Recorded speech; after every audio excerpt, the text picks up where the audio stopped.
Plastigimizda turbo giptasini emas, shunda bukib 90 gradusga. Qani sinamikan yo'qmikan bilamiz. Elektrosvarkada vaqt qilamiz, esa M-qurolti elektrodda.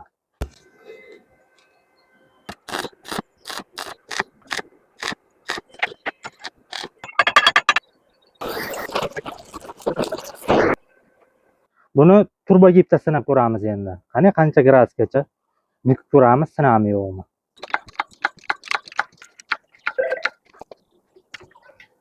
Va 90 gradusga bukib oldik. Elektrosvarka sinmadi.